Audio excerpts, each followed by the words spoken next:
Worldwide, we're looking at approximately 350 million people with diabetes. There's no question that we're in the midst of a diabetes epidemic. Right now, 1 in 3 Medicare dollars is spent in the care of people with diabetes. 1 in 10 total healthcare dollars is spent on people with diabetes. There's no question that this is a major problem. What in particular is the correlation with the diet and diabetes? I'm not going to get into that. Into diet? No.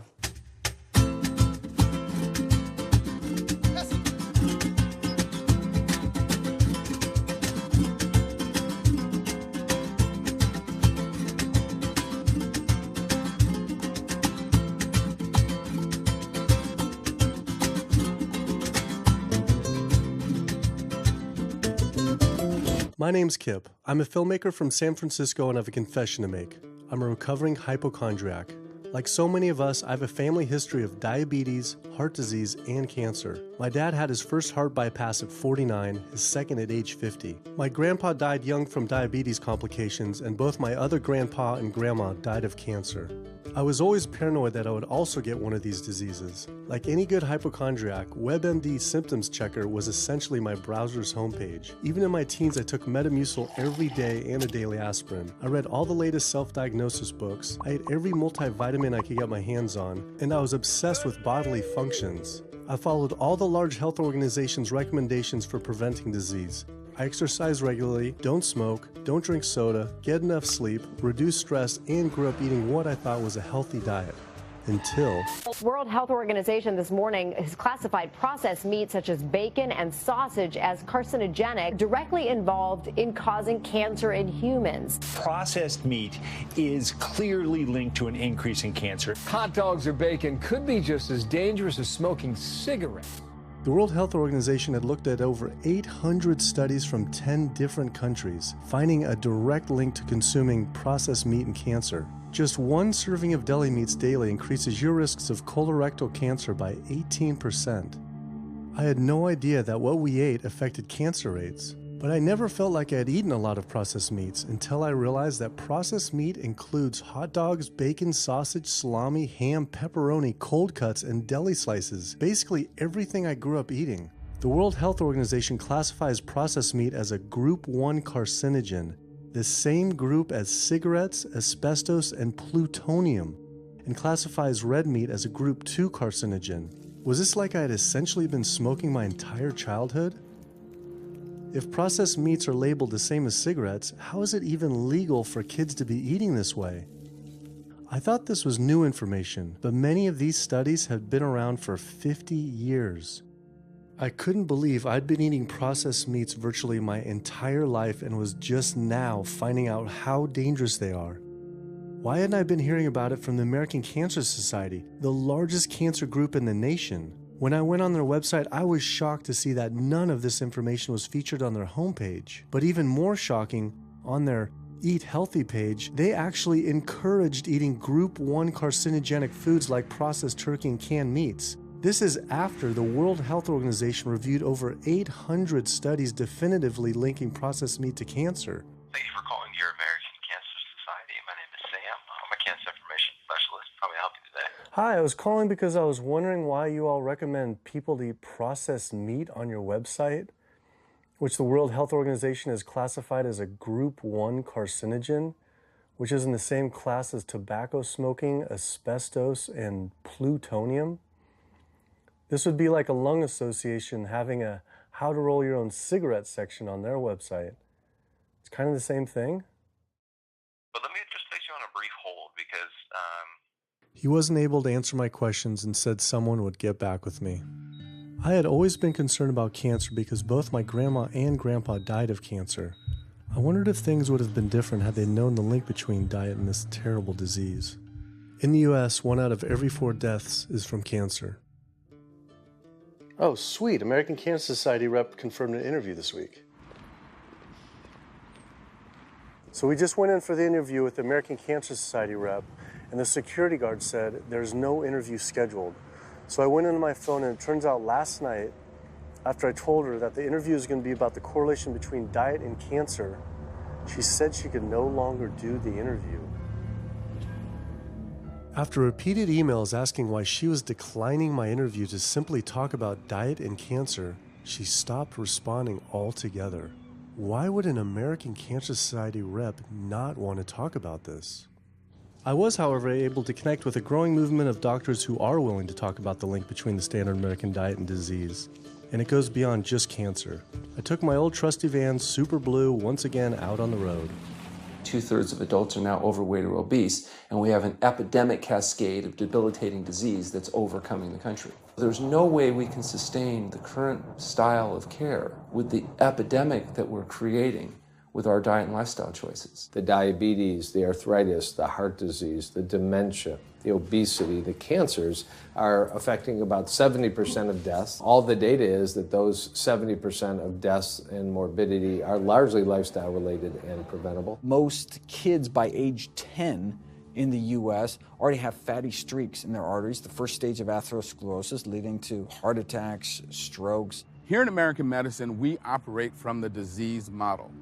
We are in the business of treating sick people. We are not in the business of trying to prevent people from becoming sick. When you look at chronic disease risk, all the things that we walk around worrying about, actually dietary choices trump smoking when it comes to those risks. If I could deliver one message to the researchers who are looking for the cause of diabetes and the cause of clogged arteries and the cause of high blood pressure and the cause of obesity, I would tell them the answer's in 3 words. It's the food. It's what Americans are eating. Today, with 2/3 of Americans being overweight, clearly there's a food issue. In the next 25 years, 1 out of every 3 Americans will have diabetes. My name's Michael Abdallah. I'm from Atlanta, Georgia, and unfortunately I was diagnosed about 10 years ago with diabetes, and 8 years ago I had 2 stents put in. I don't know where to go, I don't know what to do. You're just like out of options and you don't know what to do. You're taking medicine, you listen to this doctor, and the cardiologist says take this, and the endocrinologist says take that, then your general practitioner doctor says you don't know what's going on here. And it's a real challenging thing, and it's something that you don't want to get it. You just don't want to get it. Government and media almost exclusively blame lack of exercise and sugary foods as a cause of diabetes. But I wanted to talk with an actual expert on the role of diet and diabetes. I went to speak with premier physician, diabetes expert, and researcher, Dr. Neil Barnard. What role does sugar play in causing diabetes? It drives me crazy. Diabetes is not and never was caused by eating a high carbohydrate diet, and it's not caused by eating sugar. The cause of diabetes is a diet that builds up the amount of fat into the blood. I'm talking about a typical meat-based, animal-based diet. You can look into the muscle cells of the human body and you find that they're building up tiny particles of fat that's causing insulin resistance. What that means is the sugar that is naturally from the foods that you're eating can't get into the cells where it belongs. It builds up in the blood, and that's diabetes. I had never heard that meat was associated with causing diabetes. We had always been told that sugar or obesity caused it. Renowned weight loss bariatric surgeon Dr. Garth Davis, though, agreed. Everyone thinks that you get diabetic because of carbs. They did a huge study in that EPIC study, 500,000 people. Carbs consumption was inversely related with diabetes. In other words, the more carbs someone ate, the less diabetes they had. But meat was strongly correlated. Get that aha moment. The starches, the carbs are good for you. They're not bad for you. This idea that carbs make you fat is utterly ridiculous. Carbs cannot make you fat in and of themselves. We have storage in our muscles and in our liver for carbs called glycogen. So when we eat carbs, we either store it or we burn it. Now, eat fat, that goes straight to your fat. Your body can't turn those carbs into fat unless you're really overdoing the calories. Obesity, it's a death sentence. You're at much higher risk of getting cancer. You're almost certainly going to get diabetes. I mean, no one wants to fat shame, and we all want everybody to be comfortable with our bodies, but this movement to be comfortable with our bodies has made us comfortable with being sick, and that's a huge problem. I go into the hospital and I look around me, people on dialysis, all these sick people, and just about every disease in there is because of what people are eating. Here's the thing. If I eat a sugary cookie, The sugar lures you in like the Trojan horse, but waiting inside that cookie is a huge load of butter or shortening, and that's what fattens you up, and that's the part that leads to the diabetes. It's the fatty foods, not really so much the sugar. It's not that sugar is good for you. There's no nutrients in it. It's excess calories. But when you eat sugar, you don't get inflammation right away. When you eat sugar, you're not getting plaques forming in your vessels. When you're eating sugar, your body's going to store most of it as glycogen or burn it as calories. And so this focus on sugar has taken all the focus off meat, dairy, eggs, pork, turkey, chicken. People need to understand, if their child gets diabetes, you've just taken 19 years off their lifespan. We're talking life and death. I realized there was so much more about diet and disease that I hadn't ever learned. It felt as if this information had been practically withheld. Processed meat causes cancer. Sugar doesn't cause diabetes. I had doubt about the claims these doctors were making, so I did some searching on my own. Harvard researchers looked at 9 prospective studies finding that just one serving of processed meat per day increased risk of developing diabetes by 51%. The link between eating meat and developing diabetes became undeniable. But when I went on the leading diabetes organization's website, the American Diabetes Association, not only did they not have this information front and center, they were featuring recipes for red and processed meat. And on their recipes for healthy living, they had bacon-wrapped shrimp? What the hell? All right, send an email to American Diabetes Association, see if they'll get back to us. As destructive as diabetes is, it pales in comparison to heart disease. Over 17 million people die every year from cardiovascular disease. It is the leading cause of death around the world. Nearly 1 out of every 3 people will die from this disease. The amount of people who die from cardiovascular disease is the equivalent of 4 jumbo jets crashing every single hour, every single day, every single year. My name is Amy Resnick, and I'm from Swampscott, Massachusetts, a little bit north of Boston. And I recently went to my doctor for asthma because I had a very hard time breathing. And while there, she did some blood work, and one of the tests was C-reactive protein, and on a scale there was a scale of 1 to 3, 1 being low for cardiac event, 3 being high for cardiac event, and my number was 10.82. What does that mean? That means I am on the road for a heart attack, and she said probably within the next 30 days. 30 days? 30 days, if I'm going the way I was going. I take this for my heart arrhythmia, take this for pain, oxycodone for pain, and lorazepam for stress, cyclobenzaprine for muscle relaxer, also take Topamax and Prozac, and I also use a CPAP machine to help me breathe, and my asthma has been so bad this past year, I use it during the day as well to get some air. I am tired when I wake up. I'm tired during the day. I take a nap. I'm still tired. I can't breathe. And I know I need to make a change for my health, or else I'm not going to be here for my family. When we speak of heart disease, I would say the role of alcohol is pretty small. The role of sugar is very small too. Smoking is big, but the good news is that most people have quit or never did smoke. The problem with animal-based diet, its contribution to heart disease is huge and it is pervasive.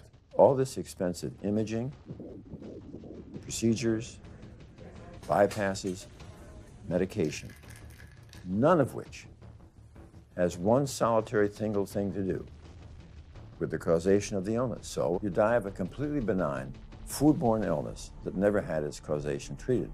When we eat these kind of dead meat bacteria toxins, within minutes, you get this burst of inflammation within your system such that you basically paralyze your arteries. You get this stiffening of the arteries, their inability to relax normally in half. So it's not like decades down the road eating unhealthy, there'll be some damage. No, we're talking damage right then and there within minutes of it going into our mouth. Many people are given the diagnosis of Alzheimer's disease when it's not true Alzheimer's at all. The vast majority of people suffer dementia due to their tiny blood vessels in their brain clogging up up and their nerve cells being shortchanged of oxygenated blood. And guess where that blood vessel dementia comes from? Those little tiny arteries are clogging up from that steady stream of fat, cholesterol, etc. It's really quite clear from the standpoint of cancer and the standpoint of cardiovascular disease that animal protein plays an enormous role.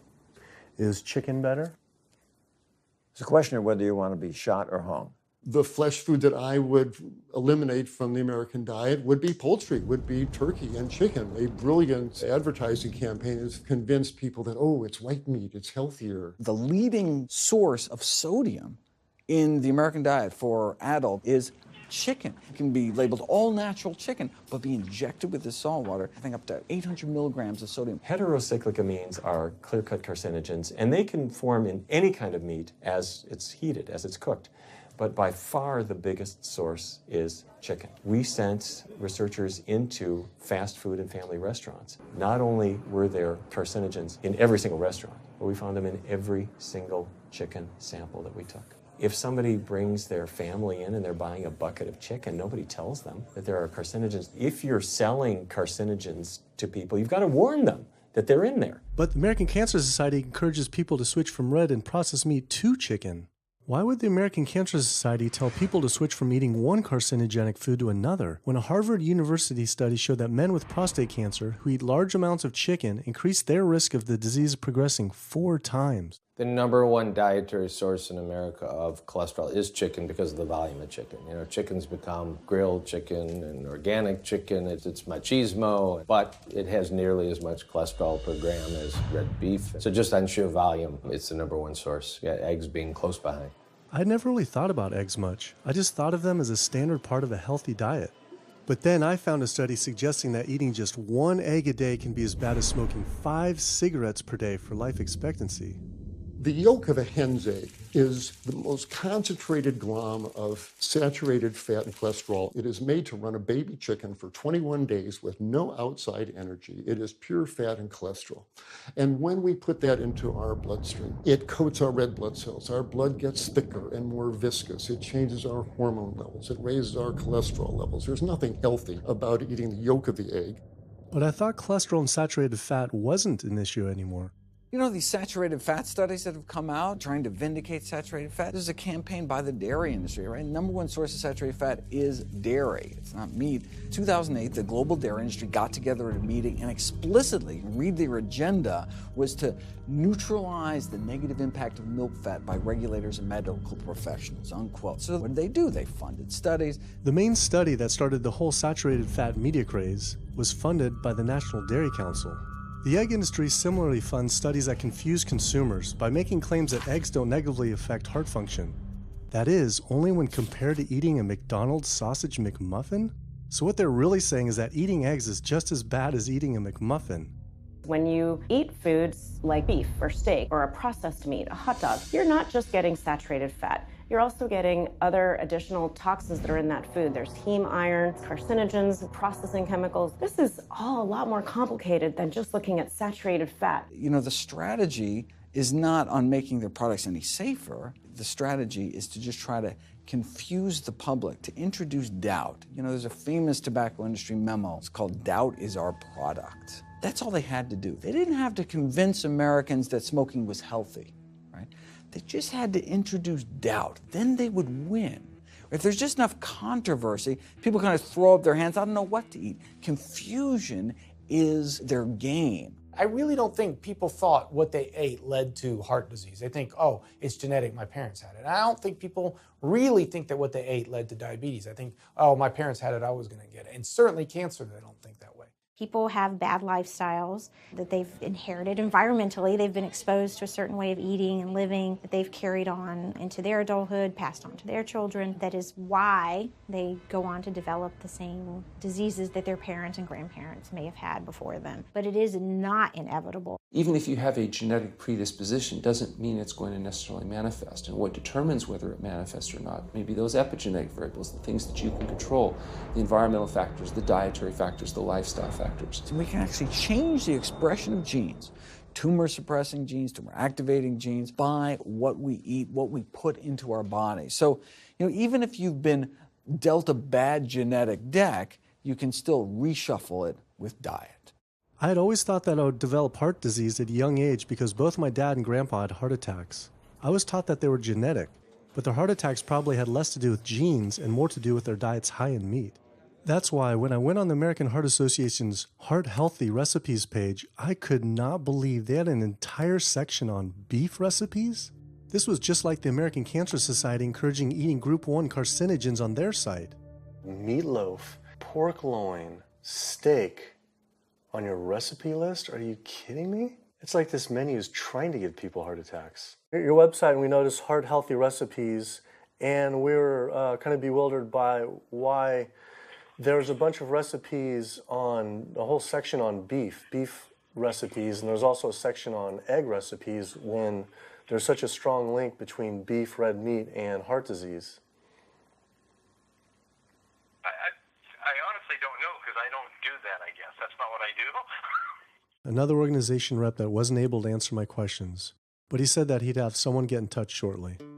I was, however, able to talk to the president of the American College of Cardiology, Dr. Kim Williams. So the American College of Cardiology is a 47,000 member and growing organization with a dedicated mission to reduce heart disease and to improve patients' lives. And if you look at the incidence of hypertension and diabetes and mortality in men, they actually get reduced as you go higher and higher in terms of how much you restrict animal products. What about fish? So fish is a little different. You've got the 4 worries, which is PCBs, mercury, saturated fat, and cholesterol. And the cholesterol is all over the place. You can hit tuna in water, that'll be almost less than a glass of milk, to salmon or tilapia, which is higher than a pork chop. If you look objectively at fish, what you find is they've become essentially mercury sponges. And that's why in many parts of the country they warn you, don't have more than so many of these fish a week because it's getting too much mercury can kill you. Fish are eaten by bigger fish who are eaten by bigger fish, and these pesticides and herbicides bioaccumulate in the fish flesh. And these big fish, including the salmon, which people think is the healthiest fish, truth is the amount of pesticides and herbicides in the flesh of these fish are shocking, and they have estrogenic and cancer-promoting properties in them. They'll say, well, but don't sardines have less concentration of toxic waste product than other ones? Something being less toxic doesn't make it healthy. It just makes it less toxic. Farmed fish is by no means healthier. All the antibiotics that these animals have to be fed, similar to chickens and turkeys kept in confinement. These fish get infections. They get fungal infections. They get bacterial infections. You've got to feed them antifungals, antibiotics, and these substances accumulate in the fish flesh as well. I always knew that pollution was bad for our health, but I had never thought about the environmental pollutants affecting food. Dioxins, being the most toxic man-made chemicals known to science, cause all sorts of things. They cause endometriosis, they cause cancers, they cause endocrine disruption problems. Most of your exposure, 93% of it, comes from eating meat and dairy products because it climbs up in the food chain so effectively. So you can get exposed to living near these incinerators and breathing it, but it'll take you 14 years to breathe in as much dioxin as a cow will ingest by eating the grass in one day. And that dioxin will accumulate in its fat, which includes the milk and the meat, and anyone eating meat or dairy products is going to get that dose of dioxin, so it climbs up the food chain every step. Men have no way in their bodies to get rid of dioxins, but women have 2 ways. They're both involving having a baby. One is that dioxin crosses the placenta into the growing infant, and the other is that it comes out from the breast milk. So if you have a meat and dairy consuming mother breastfeeding that infant, then the highest impacts of toxic exposure like mercury and dioxins will go to that infant. Pregnant women are told, oh, certain types of fish should be avoided. But what about all these other animal products which are introducing, imagine as the fetus is developing, introducing these very harmful toxins which create reproductive abnormalities, developmental problems, and hormonal issues right as the child is developing, the most critical stage of development. It does make you worry when people say, don't you want to have a little bit of milk because you're pregnant? Don't you want to have some fish because you're pregnant? Who do you think is going to get the chemicals that are in that? All these environmental toxins and toxins from the feed that they're being fed accumulate in their tissues and are released into the mother and unfortunately to the child when you eat these products when you're pregnant. So this includes antibiotics, hormones, steroids in animal feed. Commercial animals are largely fed GMO corn and soy, which are very laden in pesticides. PCBs have been banned since the 70s, but they persist in the environment. Dioxins, all of these compounds can create hormonal, reproductive, developmental damage as well. Eating organic beef, poultry, pork, or fish will not help you avoid contaminants like mercury, like dioxins, like strontium-90, because they fall out over all sorts of farm fields and water bodies, and they don't skip over the organic fields. And so really the contaminants are coming in regardless of how these animals are raised. I had always been concerned about the possible health impacts of GMOs, but then found out that most of the world's GMO crops are actually consumed by livestock, with dairy cows consuming the most per animal. This fact, with everything I'd learned about bioaccumulation, made dairy terrifying, especially considering how much cheese I ate in my life. Cheese is an amazing product when you think about it. It's probably one of the single best foods at compromising health that you're going to actually feed to people. Think about it. You've got an animal product, so you've got all the issues of biological concentration. You have a highly processed food product, and not only does it have naturally a lot of saturated fat, but you put a lot of salt into it. There's a strong link between dairy foods and autoimmune diseases, and so that can show itself up as excessive production of mucus and exacerbation of asthma in kids who are prone to that, and even adults. And also there's an association between dairy foods and multiple sclerosis and type 1 diabetes, which is an autoimmune disease, and other rheumatologic problems. Cow's milk is baby calf growth fluid. That's what the stuff is. There's absolutely no child or human on earth who actually needs the milk of a cow any more than they need the milk of a giraffe or a mouse. Most people in the world are lactose intolerant. I mean, that's the normal state of affairs. Why would your body create this enzyme to digest lactose after weaning, after infancy? It doesn't make any sense. 73% of African Americans are lactose intolerant, 95% of Asians, roughly 70% of Native Americans, and about 53% of Hispanic Americans are lactose intolerant. Our government is encouraging Americans of color to eat foods that it knows is going to make them ill. Ultimately, what that boils down to is the government is telling me as an African American to eat food that's going to make me ill for no health benefit so that it will benefit dairy farmers as a form of institutionalized racism. Yeah, milk is a risky food for human consumption. As a pediatrician, I see on a daily basis children suffering from conditions that are linked or associated to dairy consumption, such as eczema, acne, constipation, acid reflux, iron deficiency, anemia. Cow's milk protein is the most allergenic food. People say, well, no, I want hormone-free, not injected with bovine growth hormone. But milk is this hormonal fluid, so it's just packed with sex hormones and natural sex steroid hormones like estrogen, progesterone. In fact, doesn't matter if it's conventional milk, doesn't matter if it's organic milk. Milk without hormones, that's an oxymoron. Organic dairy has just as much saturated fat and cholesterol and galactose and all the things that you don't want as conventional dairy. Dairy products in general have a lot of other products associated with it, not the least of which is pus. I mean, they actually have laws limiting how much pus you can actually have in a milk and still sell it. I believe it's like 750,000 pus cells per cc. Because, I mean, you wouldn't want too much pus, and it would be like pure pus. People might object. In fact, you could think of cheese as kind of coagulated cow pus, if you would. But I was always told that we need milk for strong bones.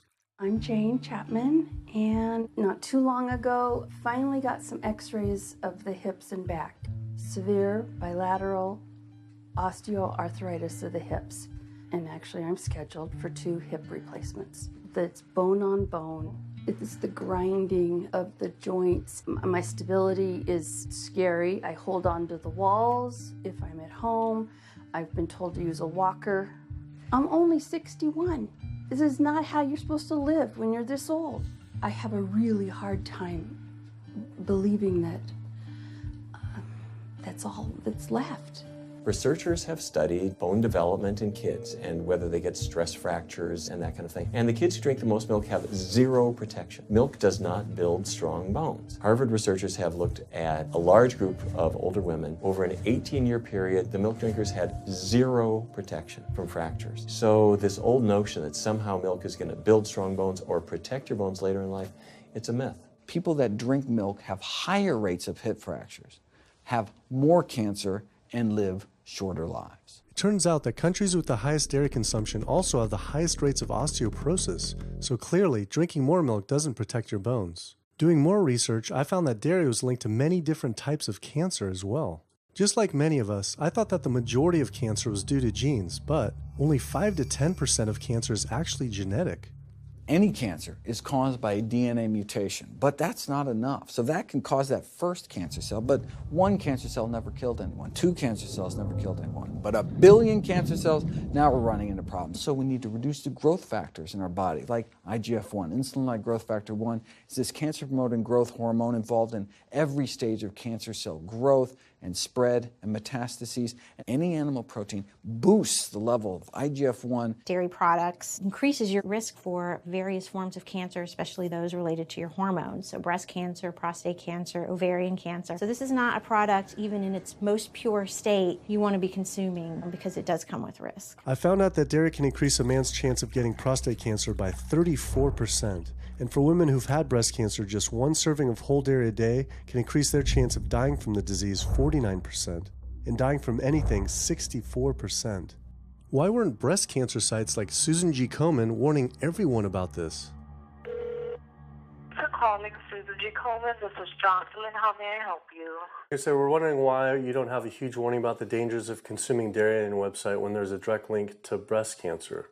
There was a study published in the Journal of the National Cancer Institute that found out women consuming dairy who has had breast cancer increases their risk of dying of breast cancer 49%. I was wondering why it's not on your website. We cannot answer these types of questions. Once again, another health organization rep saying someone else would have to answer my question. Rather than risk being stood up again, I went straight to the local Susan G. Komen chapter to see if they would answer my questions.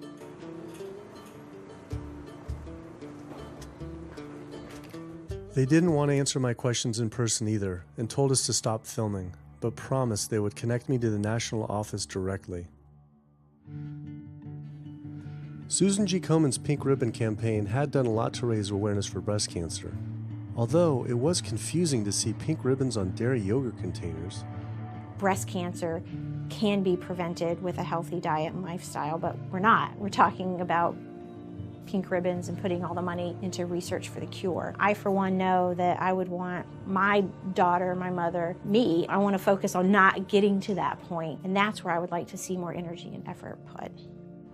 I had been a hardcore cheeseaholic virtually my entire life, despite the risks, but like so many others, I seem to have been addicted to it. It turns out that the casein protein, that's the main protein in dairy products, and particularly in cheese, it breaks apart in the human digestion to create what are called casomorphins, casein-derived morphine-like compounds that go to the brain and they attach to the very same receptor that heroin attaches to. Don't get me wrong, they're not as strong as that, but they are strong enough to make you come back again and again and again, despite the fact that you're gaining weight, you're more unhealthy than you've ever been, but that cheese just calls out to people. Casomorphin may play a role in SIDS, and sudden infant death syndrome, may play a role in autism. This is one of the reasons why we don't want infants drinking milk from cows. Human breast milk has 2.7 grams of casein per liter, compared to 26 grams per liter for cow's milk. That's practically 10 times more. No wonder it's so addictive. This talk about addiction made me think about all the drugs animals are fed. I went to the headquarters of the Center for Food and Safety, the nation's leading FDA government watchdog group, to see how concerned we need to be about drugs in our food. So that we know of, there are at least 450 different drugs that are administered to animals, either alone or in combination. These drugs are given to animals for a variety of reasons, very, very few of which are actually beneficial to consumer health. We've got drug companies that work real hard to make sure they can sell lots of drugs to people raising cows, pigs, and chickens. The pharmaceutical industry sells 80% of all the antibiotics that it makes in the United States to animal agriculture. Antibiotic residues are found in meat, other antimicrobials are found in meat, there has been ractopamine found in meat, there's been hormones found in meat. So right there you're talking about 4 different drugs that could be, in the same piece of meat. The pharmaceutical company is supposed to show the safety of animal drugs. They're not really testing to see what the impacts of these drugs are on humans. They're really looking to see what the impacts of these drugs are on animals. When we try to get information on some of the health studies and the environmental studies, from federal agencies, we get back page after page of blacked out information because the company claimed confidential business information. Consumers have no idea what is in the products that they consume. So how sick something makes me and how bad it pollutes the environment is a secret for a company. In the animal agriculture industry, as in the tobacco industry, these companies really have a vested interest in making sure that the public doesn't have information about their effects and what risks are really posed to consuming them. Have this system where animals are living in their own waste. They're living next to animals that are sick or even dead, and they're stuck in cages with these animals. The bacteria tends to spread, so that the pathogens that are being created in these filthy conditions are breeding resistance to antibiotics, and the public are becoming exposed to those. We already have people dying from salmonella and other things that you eat. We're having about 3,000 people die every year in the United States. That's more than the number of people that were killed in 9/11 in the Twin Towers in New York. If we had some terrorist organization killing 3,000 people a year, we would be all over it. The antibiotic-resistant bacteria deaths that we have, on top of that, you get 20,000 people dying a year. That's 7 9/11s every year. Can you imagine if that many people were being killed by some terrorist group in the United States every year? We would find them. You know, the World Health Organization has said we're nearing a post-antibiotic era in medicine. You'll be at risk in minor surgeries to have a fatal infection. You'll be at risk going to the dentist if you have a tooth extracted. Or it'll be like Civil War medicine. You get an infection in your leg and you cut your leg off. So you have this very dangerous situation. By crowding these animals in, they become a perfect engine for generating a new flu virus that can come out into the community. If you lived near a swine spray field, not even the CAFO, but the waste disposal field, you were 3 times more likely to have a MRSA infection. You can't see how it impacts the average person's life in Duplin County, North Carolina, and not be a little upset about it. From an environmental standpoint, from a community standpoint, from all other aspects, North Carolina, we're in a state of emergency. We've already had bouts of swine flu, or H1N1 as they prefer to refer to it.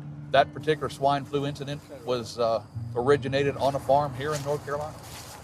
There's approximately the same number of hogs in North Carolina as there are people. Between 8 to 10 times the amount of feces is produced by a hog, an adult hog, as compared to an adult human. 10 million pigs in North Carolina produce the waste equal to 100 million humans. This is the equivalent of the entire U.S. eastern seaboard flushing their toilets into North Carolina. But there is no waste treatment. The pigs' waste falls through slats in the floors of the sheds they are forced to live in. It is then pumped into giant waste pits, which leach into rivers and streams, and is pumped out unfiltered onto fields, further polluting the environment and neighboring health. When you go back and you look at where these hog facilities are located, there's a disproportionate number of them that are located near communities of color, low-income communities. It is definitely a human rights issue. My sister, she have asthma, and you know, her brother, he have asthma. He's 3, and we don't know what she might have. I have asthma, I have sinus, I have sarcoidosis, that's the bacteria, and I have a pacemaker, which is 6 sinus syndrome. But you know, mostly everybody in this neighborhood got asthma or either cancer. My neighbor there died from cancer probably just last year. My nephew down the street, he's got cancer. He's in terminal cancer, stage 4. Not a smoker, not a drinker.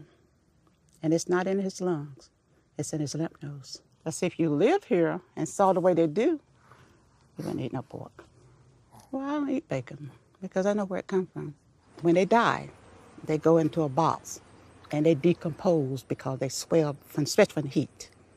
A truck come and pick them up, take them to the processing plant in Rose Hill, ground them up into feed, and feed it back to the hogs. If I come out this door, if he's spraying there, it's gonna come in my face.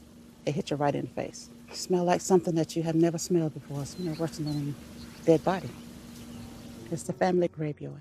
I have my grandmother out there, my sisters, my brothers. When we go to the funeral, he used to spray. During the funeral? During the funeral, yes. During the funeral. Yeah, he spray. And when the people come, everybody be closing their nose up, saying how it stink. They can want to have a cookout on Sunday, he'll spray. Do you think he does it on purpose? I think so, because he just sprays Sunday. He always sprays Sunday. And in most of these area, hog houses and turkey house is in the black area or the Hispanic area. It's either or. Do you think it's also a civil rights issue? Yes. Yes, I do. Yes, I do.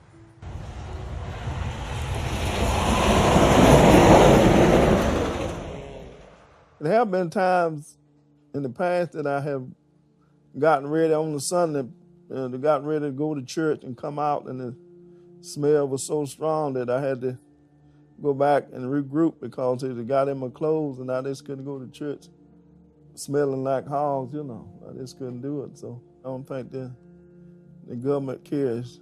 They care more about cooperation than do people, individuals. And they're going to keep on. They're going to put more chickens in this state. This is the feast season. You're in capital of the world right here in North Carolina. My state. Look, there's a blue line stream right here come into my property almost, and the Contentney Creek right here. I've seen that blue line stream now filled with feces and urine from that hog pen, and they can say, well, we feed the world. They're not interested in feeding the world. They're interested in making money. You take the money away from them, they'll let the folks starve. Because if you want to feed the world, you can feed the world with more corn, using corn and wheat and stuff like that, and you can meat. Meat is a luxury item. When we're doing things that hurt other people, we're wrong. But a lot of good people will sit there and eat bacon knowing that it's causing someone else to be very unhappy.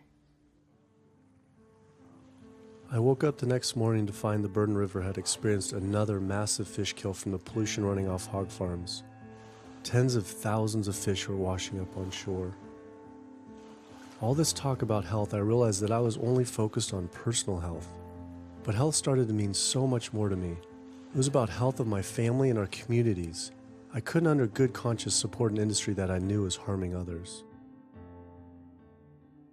Pollution from animal agriculture isn't just an issue in North Carolina, though. Raising animals for food produces more greenhouse gases than the entire transportation sector. It is a leading cause of rainforest destruction, species extinction, ocean dead zones, and freshwater consumption.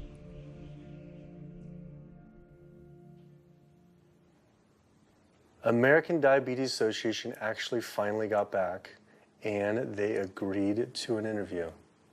Preparing for their American Diabetes Association interview, I took a look at their diabetes diet and meal plan recommendations, and they were loaded with foods associated with causing diabetes. How could they expect people not to get diabetes if this was the food they were recommending? And then I saw multiple peer-reviewed studies published on the National Institute of Health website showing that a low-fat, plant-based diet was more than twice as powerful at controlling and even reversing diabetes than the ADA recommended diet that included meat and dairy. Well, the mission of the American Diabetes Association is to identify a prevention and a cure for diabetes, but in the meantime, to improve the lives of all people who are affected by diabetes. And what's the best way to prevent this? For type 2 diabetes, it's unclear. We can't prevent type 2 diabetes in everybody. When we were doing the research, we came across a lot of studies that said that you actually could potentially cure or reverse diabetes with a purely plant-based diet. I don't believe there's sufficient evidence to demonstrate that. How does it compare to the ADA diet that you recommend? We don't recommend a specific diet. We recommend healthy eating. The one that's on the website. We recommend healthy eating. Do you have a whole list of exact day-to-day, the meal plan, the whole meal plan? All they are selections of foods to consider. We do not have a diabetes diet. But with that selections, that you consider that plan compared to a plant-based plan? No one's done that study. We found actually some studies, that a 74-week study found that low-fat vegan diet versus the ADA plan in type 2 I diabetes. think we're done here. I'm not going to get into an argument about. Oh no, I was just wondering the studies of if this is true or if it shows that. Any diet works. Any diet works if people follow it. But if it's a diet that's not the proper diet, like if anyone follows a diet that they eat I can't tell you what a proper diet is. I can tell you what an improper diet is. So then we can talk about the good diets. I'm not sure why. I'm not going to get into that. Into diet? No. Why not? If that's where you want to go with this, I'm sorry, I'm not the person that you should be talking to. And why is that, though? If that's what you want to get into, I'm not the person you need to be talking to. Who do we talk to about diet? You can talk to anybody you want. But that's interesting, though. Why not recommend a diet? Because the data don't exist to support it. But if we see data that we looked up that supports it with, like, you know, the NIH, in Europe, the European Association of Studies. We're done. I'm sorry. I'm not going to get into that argument with you. No, it's not an argument. I'm not going to get into the argument. Why is it an argument? It's just talking about in European study of diabetes and other places that have studies, why... There are lots of studies. Why is it even an argument? There are lots of studies in the literature, many of which have never been replicated or, frankly, are wrong. That's why we do peer review, okay? The European Association of Study of Diabetes has been peer-reviewed? I don't know what study you're referring to, and in the absence of being able to see that study, I'm not going to comment. I could show it to you. I'm sorry, I don't have the time for that. I just don't understand why it's an argument, though. Okay.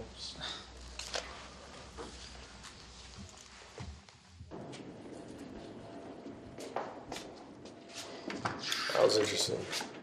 What he wanted to talk about was people living longer with diabetes.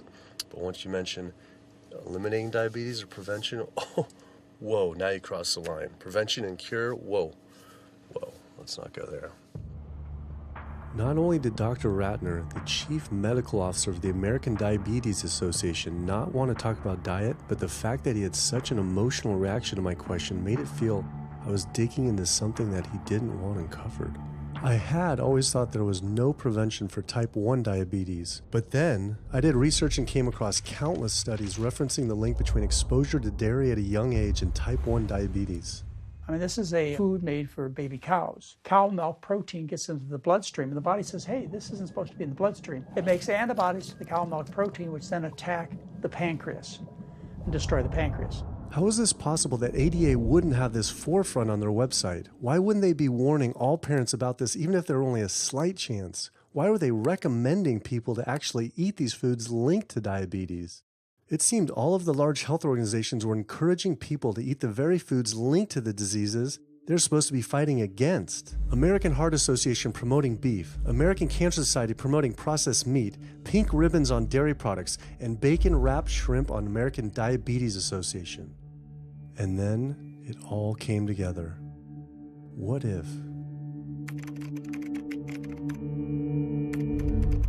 And there it was. The American Diabetes Association was taking money from Dannon, one of the world's largest dairy yogurt producers, Kraft Foods, makers of Velveeta processed cheese, Oscar Mayer processed meats, Lunchables processed kids meals, and Bumblebee Foods, makers of processed canned meats.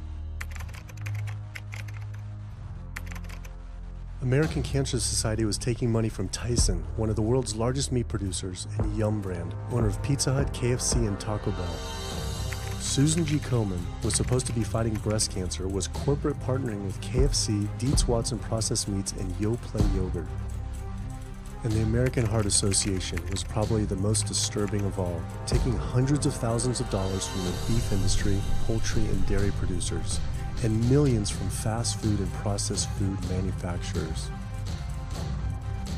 Every single one of these organizations was taking money from meat and dairy companies that are associated with the causes of these diseases.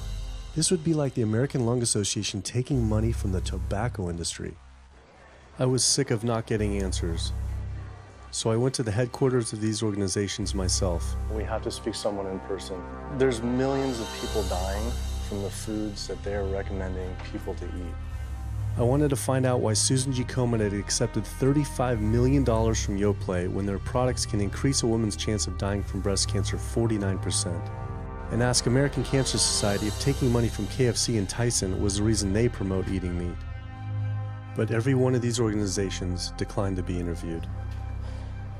What's really sad is that we cannot trust information from these leading health organizations like the American Heart Association, the American Diabetes Association, because they are taking money from the very industries who are causing the problems that they're supposed to be helping to prevent. So that makes the truth something that you are not going to be hearing, as far as nutrition goes, from these organizations. Well, that would be the end of their funding, that would be the end of their jobs, that would be lawsuits, they would bring the entire catastrophe down upon their heads, and they would essentially disappear as organizations. This one time I got invited to a charity fundraiser for the American Diabetes Association, and I showed up and they had a whole buffet and it was all just animal products. I remember like a big thing of barbecue chicken.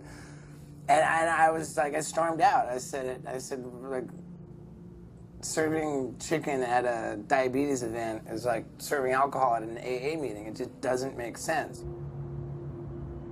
We had scheduled to film an interview with a prominent surgeon, but before we could get inside the building, the hospital's media relations manager stopped us. Actually, I understand that Dr. said that you could film here today, but unfortunately that's not going to be able to happen. I know that he advocates for patients changing their diets, but the hospital makes money off these surgeries, and the reality is he does too. So we can't do anything that's going to negatively impact the hospital, so unfortunately you're not going to be able to film here today. I was sickened by how open she was about the hospital being more interested in profits than people's health.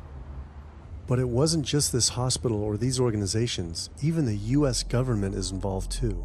Every 5 years, the U.S. Department of Agriculture creates dietary guidelines for Americans. The committee who writes these guidelines has been made up of individuals who have received money from McDonald's, the National Dairy Council, the American Meat Institute, the National Dairy Board, the National Livestock and Meat Board, the American Egg Board, Dannon, candy and sugar companies, Coca-Cola, and Anheuser, just to name a few, which means we are getting our dietary recommendations from the very industries that are killing us. And when the USDA, makes a pyramid or a power plate every 5 years for the American public, they're going to guarantee that on that plate are going to be foods which, when consumed, will result in millions of Americans perishing. The USDA, which is supposed to be protecting us, has two missions. It's supposed to protect us, and it's supposed to protect the producer. And guess what? When those two come head to head, they usually choose the producer. In internal documents uncovered by Dr. Greger, the USDA admitted that eggs cannot legally be called nutritious, low-fat, part of a balanced diet, low-calorie, healthful, healthy, can't say it's good for you, or even safe. Yet they still promote these products to the American people through federal checkoff programs. If you ask somebody if they've heard of the checkoff program, the odds are they haven't, although daily they are seeing the messaging that these programs produce. So checkoff programs are responsible for the messages that we see on TV, on the internet, on bus billboards and magazines that say things like, milk, it does a body good, or milk life, beef, it's what's for dinner, pork, be inspired, the incredible edible egg. The dairy checkoff program gave $12 million to Domino's to just market cheese-heavy products. And this is the USDA, this is the government. If you've seen those ads for the Pizza Hut pizza, the stuffed crust, or a pound of cheese, those are all government advertising schemes for the industry.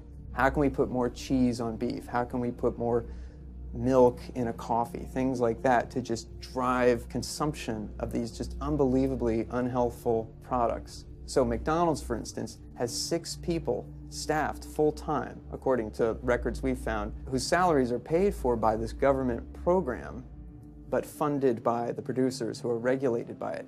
And these 6 people sit there at McDonald's headquarters and just come up with ideas. Triple cheese decker McCheese muffin stuffed bacon cheese slider? With extra cheese? Nice. Yes. You don't think of it on a day-to-day basis that these are government programs. The Wendy's bacon double cheeseburger, government program. The steak fajita at Dunkin' Donuts, government program. You would just never think that this just pure garbage from a food standpoint is coming from a federally funded program. That's one of the things that makes checkoffs so incredibly creepy, is that it is our government telling us, eat more beef, drink more milk, eat more cheese, eat more pork. One of the very effective ways that the dairy industry promotes its products is to reach children because kids are impressionable, they're going to be consumers for their entire lives, and you might as well get them while they're young. So dairy spends at least $50 million promoting its products in public schools throughout the country with posters with people with milk mustaches and messages like milk, it does a body good, or milk life. Targeting young people, right? The tobacco industry had to keep replacing their customers who are dying with new customers. The meat industry knows they have to target young people. That's why we have these foods in schools and marketing messages at a younger and younger age for kids to get hooked on all the wrong kinds of foods. So there's all kinds of parallels. School districts where processed meats are all over the place. Maybe it's going to be bacon on the menu, sausage, hot dogs, or pepperoni pizza. Any of those things are processed meats, and those are pretty much the worst of the worst with a direct link to colon cancer. And yet you have every day in the schools meal items with processed meats. If the Surgeon General puts warning labels on tobacco because of their cancer risk, why aren't the same warning labels on meat? Based on the publicly available data, we know they spend at least $557 million promoting their goods through checkoff programs. We know that they spend at least $138 million lobbying Congress. We expect that they spend a good deal more than that in figures that simply aren't publicly disclosed. The industry's lobbying power is so strong that they can create laws and push through legislation that doesn't benefit Americans in any way, such as ag-gag laws that criminalize whistleblowing of photographing abuses by this industry. Activists in the U.S. can be charged as terrorists for disrupting the profits of any business that uses animals under the Animal Enterprise Terrorism Act, to the even more ridiculous ones like cheeseburger laws. A cheeseburger law is a law that says a plaintiff cannot recover against a manufacturer, distributor, or retailer on the theory that the food made the plaintiff obese or caused an obesity-related disease. Cheeseburger laws are a direct response to a problem that the tobacco industry has had. Big Tobacco has paid $400 billion to state Medicaid programs. Cheeseburger laws proponents say, we don't want to see the same kind of thing happen to the meat and dairy industries. The fact that these laws are based on a model template called the Common Sense Consumption Act is actually ironic, because what they're saying is you, the consumer, should have the common sense to know that our food is bad for you. I've often typified the meat industry to people who maybe don't understand its power and reach, as it's got all the money of big tobacco and big pharma, and it has the personality of the National Rifle Association. So any little thing that comes up, man, they beat it to death. Robert Martin wasn't exaggerating. When the profits of the egg industry were threatened by egg alternative company Hampton Creek Foods, extremely disturbing emails were uncovered by Ryan Shapiro and Jeffrey Light. We uncovered documents demonstrating the American Egg Board considers Hampton Creek, quote, a crisis and major threat to the future of the American egg industry. The American Egg Board considers a successful egg replacer company to be such a threat that they joke on their government email addresses about murdering the CEO. In internal government emails with the heads of the egg industry, they suggest having the CEO of Hampton Creek, Josh Tetrick, murdered, including a menacing email from the executive director of the American Egg Board.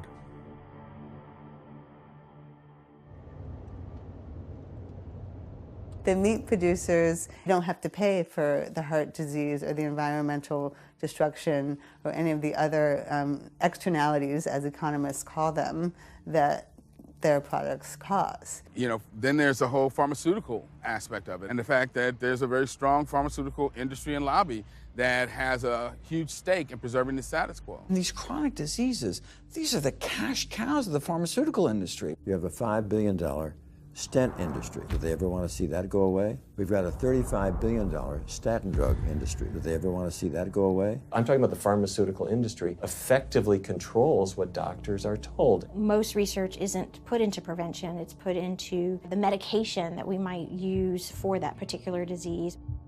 I'm on 2 different high blood pressure medicines, 6 asthma type medicines, even after 4 years of shots. And then another medicine to help take care of side effects from some of those medicines. I'm on high-level antidepressants, a couple of different pain meds for my back and hips. I'm taking about 16 drugs, not counting the insulin in the morning. I take insulin in the morning, insulin at night, 32 to 34 units of insulin. Lantus to be exact. Some of these meds are for diabetes. This is for peeing. I have to use this for my prostate, and then I have to use this for the heart, and I have to use this for blood pressure. And it's just on and on and on and on. The doctors are telling me this is what I've got to do for my whole life, and it's frustrating, and it's very stressful, and I don't know how long my liver is going to last taking all this stuff. Under conventional medical treatment, whether it be for autoimmune disease or even conditions like high blood pressure or diabetes, you're told that you have to take drugs, and not just for a week or a month or a year. You're told you have to take drugs forever. You're guaranteed that if you follow your doctor's advice, you'll be sick forever. You'll never get well. That's the guarantee. Because the strategies are all about manipulating the symptoms, not dealing with the underlying cause. You come in with that diagnosis, you get a bunch of pills that have nothing to do with the disease causation, or you get these procedures that have nothing to do with disease causation. It's a deception to say this pill will help you unclog your arteries, this one will save you from a stroke. No, it doesn't. The people who take the statins, etc., they still get their heart attacks, they still get their strokes. This does not reverse disease. This does not make plaques smaller. This is a fraud of massive proportions. In the U.S., treating chronic disease such as heart disease, cancer, and diabetes is a $1.5 trillion industry. That's the GDP equivalent of the 10th richest country in the world. I went back and dug deeper into the health organization's funding, and there it was again. These organizations were accepting millions of dollars from pharmaceutical companies that are making billions of dollars from the very same diseases these health groups are supposedly trying to end. It seemed like a major conflict of interest, unless ending these diseases isn't really the goal. The pharmaceutical industry spends more money on lobbying than any other single industry. Just like animal agriculture, they are so powerful they write their own laws that have had activists in prison to silence them. Government's in bed with anyone that gives them the most money, which is the pharmaceutical industry, which is the animal ag industries. Like, they are pumping the government full of money and resources, and in return the government's giving them what they want: subsidies, imprisoning activists that go against them. And I think it's quite telling that these industries are working so hard and spending so much money to criminalize people for simply taking a picture, for simply recording what's going on inside of these facilities and making it known to the public. They're behind walls, they're underground, they're in these secret facilities that no one knows about. But if they did, they would be shocked and outraged. And I think people would not want to think that their pharmaceuticals, that their food are coming from these places. And that's why I think the ag laws are what they are, is because they are trying to silence people into not speaking out and not showing the truth. I finally realized how deep the collusion truly is between government and these industries, and how dangerous it could be to expose them. These concerns intensified after meeting the USDA whistleblower who revealed mad cow disease in the U.S. meat supply. USDA operates like the military. So when I got on TV and that, right away USDA sent out memos to all the veterinarians and food inspectors. If anybody from the media ever contacts you, do not talk to them. Refer them to Washington, D.C., and we will talk to them. So right away, shut up everybody. American public should be very concerned about this, what's going on with USDA. Here in the United States, we have at least 4 cases of mad cow disease, but I'm almost positive there's more cases than that, but the government isn't looking for it. So what you're saying is that there could be already mad cow disease in humans. Right, and I think a lot of it was misdiagnosed. With the Alzheimer's or dementia, it takes several years, you see the progression, but to make it easier, these doctors just sign off on it as dementia or Alzheimer's without actually taking a biopsy of the brain to see if it's that, or is it actually a prion disease like Creutzfeldt-Jakob disease or mad cow disease. Do you think it's safe to eat meat? I personally don't think it's safe to eat it because of the fact how the line speeds are increasing, and also our inspectors are not well trained enough. At the present time, the line speed now is going about 220 cows an hour. That gives you about somewhere around 4 cows per minute, so that's 15 seconds per cow. These dangerous slaughter speeds means that animal waste ends up everywhere. Testing shows 88% of pork chops are contaminated with fecal bacteria, 90% of ground beef, and 95% of chicken breast sample contain animal waste bacteria. There is nothing clean about eating this way. But it just isn't waste, it's also pus-filled infections. You can see there's a bump or some kind of abscess underneath the hide. Most of the time when the hide's pulled off, Either that will open up the abscess and the pus will come out, or if it's deep-seated, when the inspectors are doing their work or the company employees, they might stick their knife into an abscess and it explodes all over the place. I had heard enough. I was utterly disgusted by the corruption, the greed, the disease, and the abuse I was learning about. The very animals we were killing us and the planet.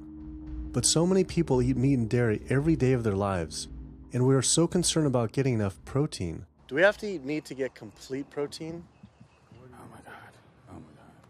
You want me to jump off this Beltline junction now? Well, first of all protein is made by plants. I'll state that again for the record. All protein is initially made by plants, all of it. And it is not necessary to eat animal tissue in order to get protein. Only plants have the ability to actually take nitrogen from the air, break those molecules apart, and incorporate that nitrogen into amino acids and then make protein. Any protein you get from an animal is simply recycled plant protein. If you ate a diet that was calorically adequate, and even things like brown rice and broccoli, and you got enough of it, you'd get enough both quantity and quality of protein. 2,000 calories of brown rice and broccoli is going to be about 80 grams of protein a day, including the essential amino acids that you need in order to maintain optimum health. I mean, grains are loaded with protein. Beans are loaded with protein. Vegetables are loaded with protein. You really want to get your protein from plants because plant proteins have a much more beneficial effect on our physiology. The funny thing about protein is most Americans get about twice the amount they need. Most Americans get less than half the amount of fiber they need. But the conversation tends to always be about protein. So in my mind, it's just this magical marketing campaign that protein has taken on over the decades. The question is not where do you get your protein, it's where do you get your fiber? I have never in my professional career seen a protein deficiency. I've never seen someone come in eating normal amounts of calories and they're protein deficient. You just don't see that. So human milk has the lowest protein content ever in any species ever tested. I mean, that's the fluid that's been designed by evolution over millions of years. And so it's like the perfect food for human babies, right? Perfect food, lowest protein content any other mammal. And so it gives a sense of kind of the protein requirements for anything. So then rat milk, ape milk, donkey milk, any milk has ever been tested. And you hear this a lot in bodybuilders. They're like, well, I need, chicken, or I need fish to be, to be strong, to build muscle tissue. That is utter nonsense. The largest, strongest terrestrial animals on the planet are all herbivores. The biggest, strongest animals are all herbivores. When we bring in people and they're on meaty diets and we transition them to a plant-based diet, we always track what they're eating. Their vitamin intake goes up. Their nutrition overall goes up, dramatically better. And these same people might worry in advance, will I get the nutrition that I need on a plant-based diet? The fact is, you're not getting the nutrition you need on a meat-based diet, and you're going to get dramatically better nutrition on a plant-based diet. For an average-sized guy like myself, I need about 56 grams of protein a day. That's optimum. Probably I really need 30 to 40 grams a day. Diets that are really high in these protein create diabetes, create heart disease, create cancer, create the diseases that I'm treating on a daily basis. But this is the opposite of what all the high-protein diet fads say. The food you eat determines the bacteria that live in your gut. Well, you eat animal flesh every day. You are summoning up bacteria that eat carnitine. And those bacteria will turn that carnitine into a molecule called trimethylamine. Your liver then turns that into trimethylamine oxide. That's a molecule from hell. That molecule drives cholesterol into the artery walls. And the people who are consuming this flesh-based diet are contributing to plaque building up. They may lose weight on this diet, and that's good. But what's happening inside your arteries, paleo friends? What's happening is that plaque is building up, and these are the folks who drop dead at the gym at 39. Boy, he was lean and he looked really good. But where is that cholesterol going? It's going into your artery walls. So I believe these paleo folks are setting themselves up for an epidemic of clogged arteries, colon cancers, autoimmune diseases. This is not a healthy diet. We are not carnivorous apes. Humans' closest living relatives are chimps, who get 97% of their calories from plants and the remaining 3% mostly from insects. Comparing the anatomy of true omnivores like bears, who eat both meat and plants, to frugivores like primates, who eat almost exclusively plants, the differences are pretty clear. Frugivore teeth have flat molars for chewing plants, where omnivore teeth are serrated for stabbing and tearing flesh. Frugivore jaws can move forward and back and side to side. Omnivore jaws cannot. Omnivores have much stronger stomach acid for digesting meat compared to less acidic stomach acid of frugivores. The intestines of frugivores is 9 times their body length compared to 3 times for omnivores. This is because meat will putrefy in the gut unless it is moved through quickly. If humans were indeed true omnivores, we would need to change our physiology and appearance quite a lot. But we fit every requirement of a frugivore.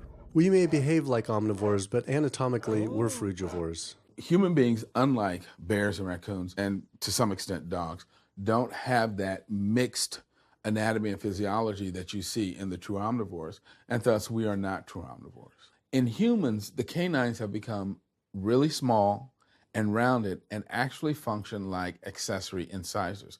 They're utterly useless for ripping and tearing anything other than an envelope.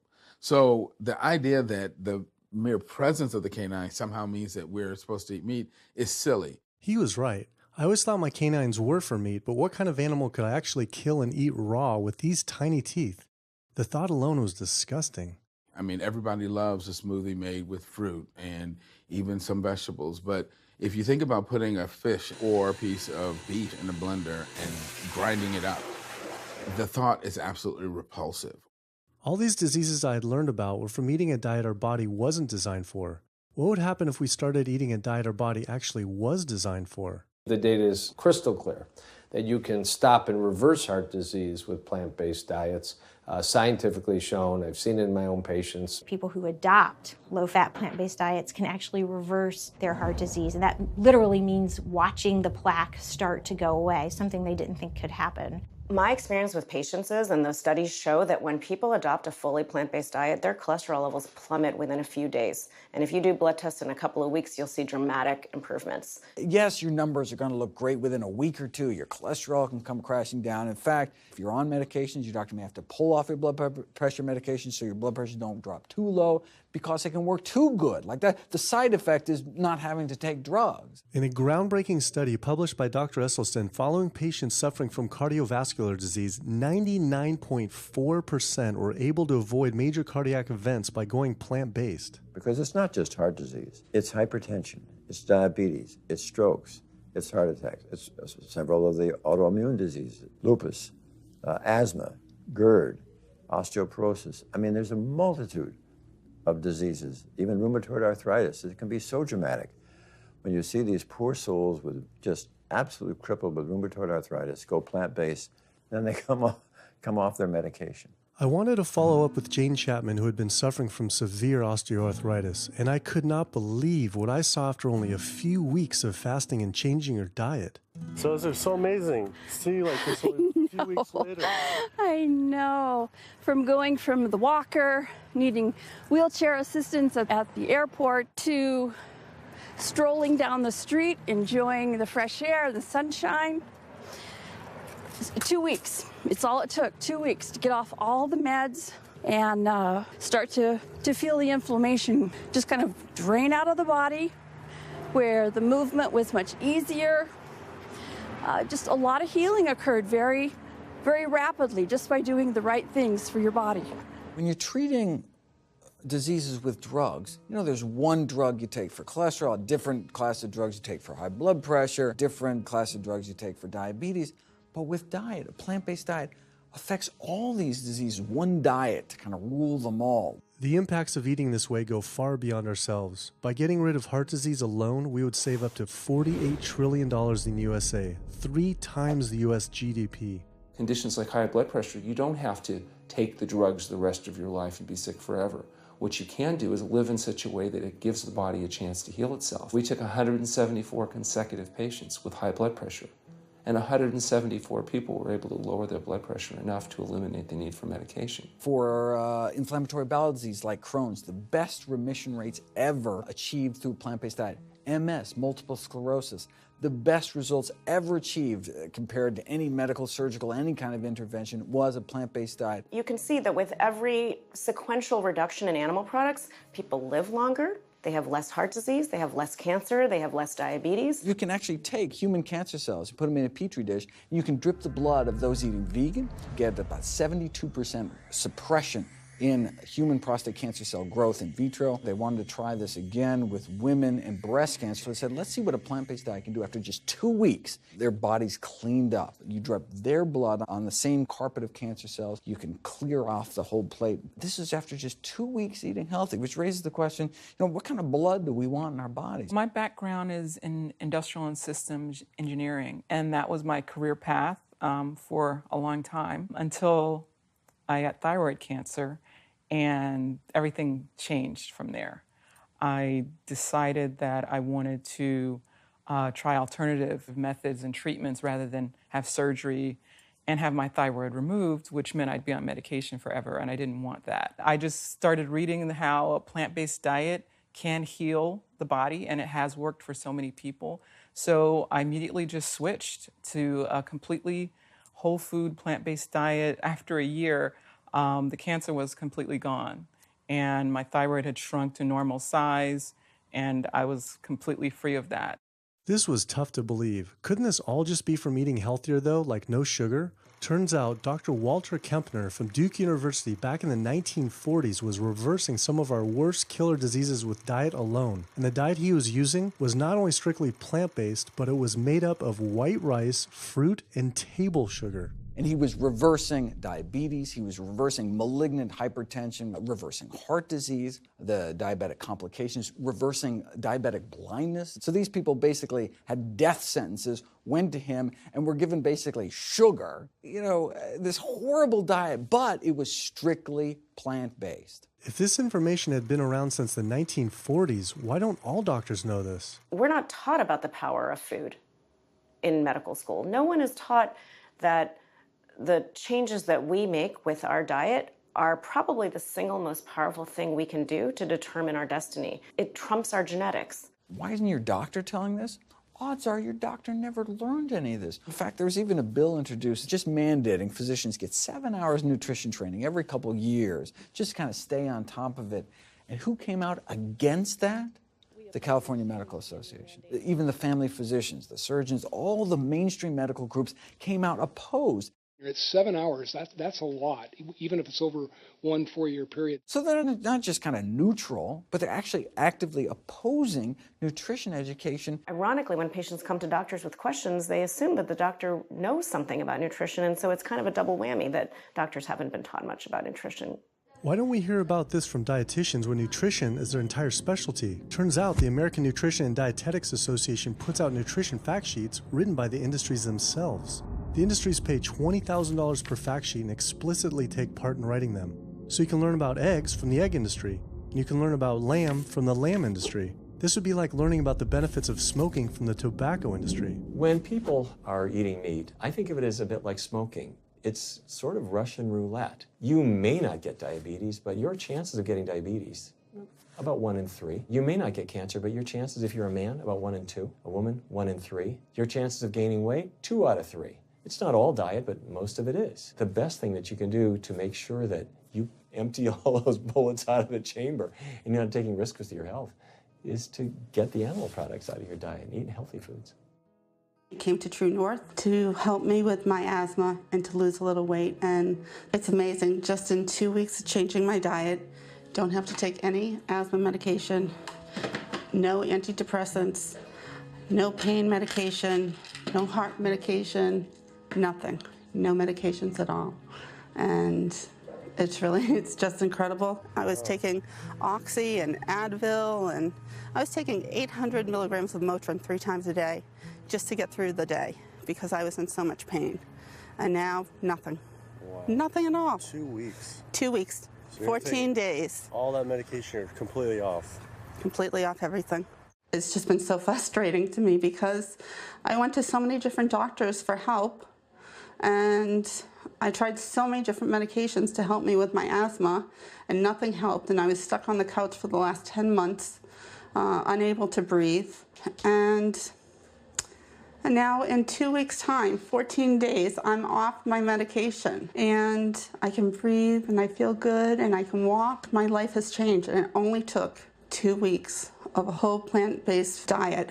That's incredible. Yeah. That is incredible. It really is. That's amazing. It really is. I feel so blessed and so good and just so happy to be doing this, and I'm hoping that I can be a role model for other people and not be pushy about it, because everyone's going to do it in their own time. But thank God my time is now. So. Thanks. Thanks. As powerful as Amy's story was, I knew for some, eating 100% plant-based would still seem extreme. I think there's this sense that everything's okay in moderation, right? But we haven't seen that moderation works. There really isn't a study that shows that by eating meat and eggs in moderation, you can actually turn your heart disease around and get better. But I know people who've given up meat and they felt sick. Yeah, it's unlikely that anybody's symptoms are caused by a dead, decaying flesh deficiency. The lack of highly processed animal food products in the diet is not going to be associated with the causal factor about why they're sick. There is going to be a reason why they're not feeling well, but that's not going to be one of them.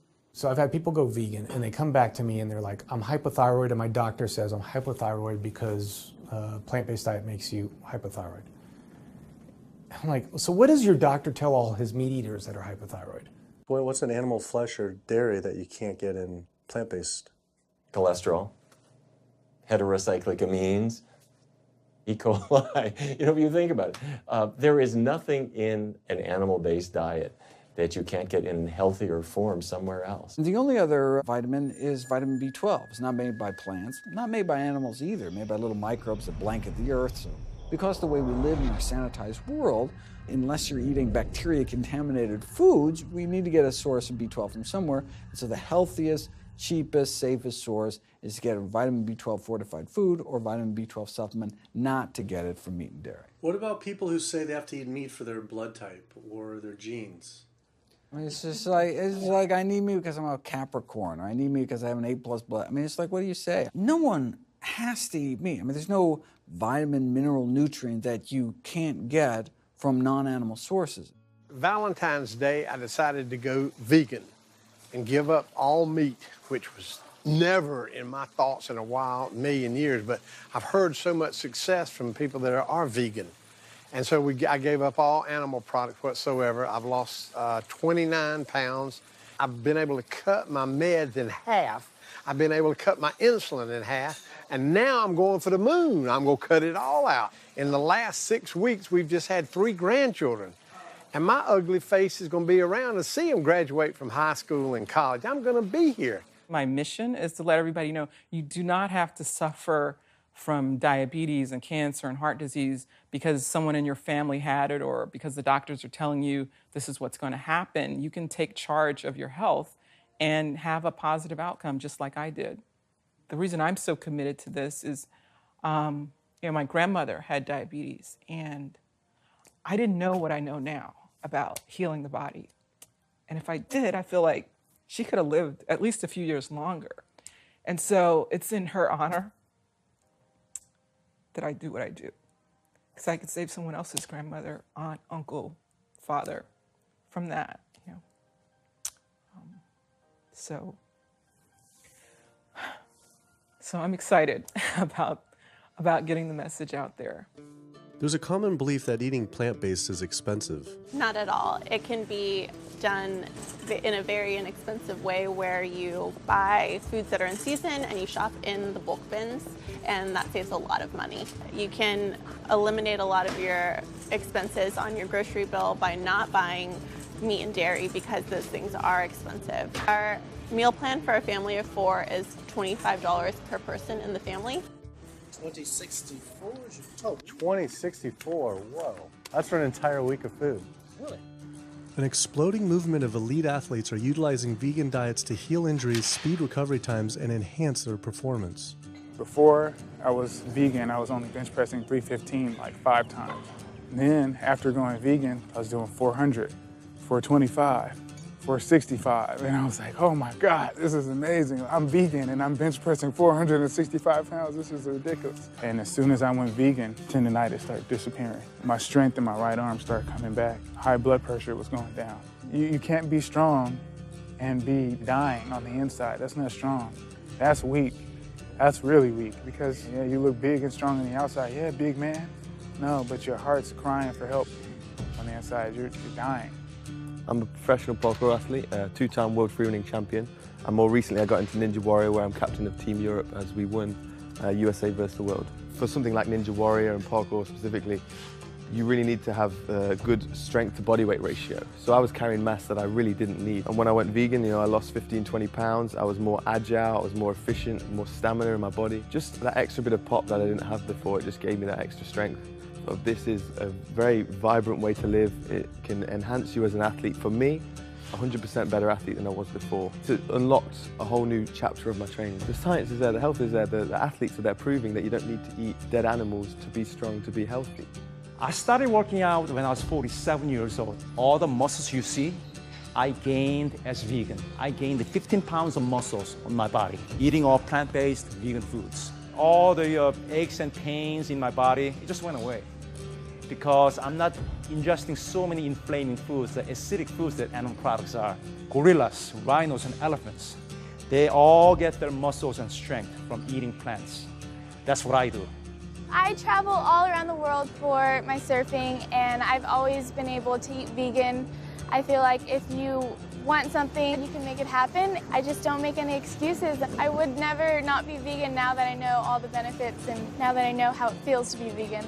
Every aspect of my life has been improved by adopting this lifestyle. I feel better, I perform better athletically, I sleep better, my energy with my kids is better, my focus at work is better, everything is better. My skin cleared up, kept myself trim for 9 years now doing this. All I can tell you is that I felt and I continue to feel better than I ever felt before.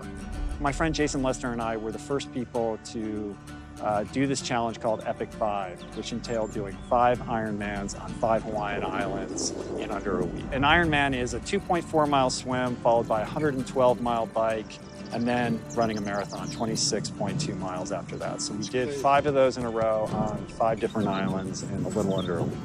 Yeah. You almost die? Yeah. Where'd Did you you get die? So I guess the famous question, where did you get your protein in there? From plants. Like so many people, I was looking for excuses not to change my diet. But once I finally did, I felt liberated. Within days, I could feel the blood running through my veins with a new vitality. Within weeks, I felt a transformation throughout my entire body and mind. Not only could I survive on a purely plant-based vegan diet, I could thrive. I felt amazing.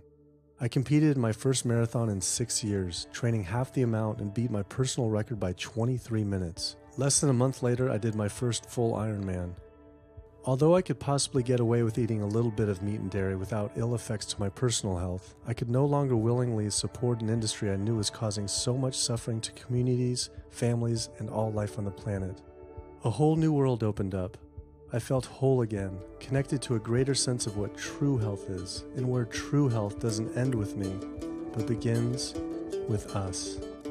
If people adopted a plant-based diet, the changes we would see in our individual health, in our national health situation, and in this physical environmental world we live in would be so profound. I mean, today, you can say, I'm not going to eat that stuff anymore. It's one thing that I can do myself personally to make a difference. It will give you a greater sense of well-being and happiness when you know that, one, you're not destroying your health every time you sit down to eat, you're not promoting cruelty, and you're not damaging the earth. I don't want my gains to be at the detriment of the planet of other things. And yet, I'm not weaker, I'm stronger. That's the beauty of it. When you're altruistic, when you make choices for the greater good of others, it comes around, benefits me as well. It benefits us all. Studies show that we can not only survive, but we can thrive. I just feel this is a great way to live, not harming other beings when we can be healthy and happier. I love it. It's a great life. I never thought that I could feel this good at this age, and I just want everybody to feel this way. I feel like a 20-year-old. I'm almost 50. Nothing tastes as good as healthy feels, basically. And so the choices that we make every single day, day in and day out, around our food, has the capacity to bring us true health and optimal wellness, not just individually, but collectively, as a species and for our planet. We're not going to live forever, but while we are alive, we can live well. And for me as a doctor, that's what I want to see. Where there's a will, there is a way. And I believe that.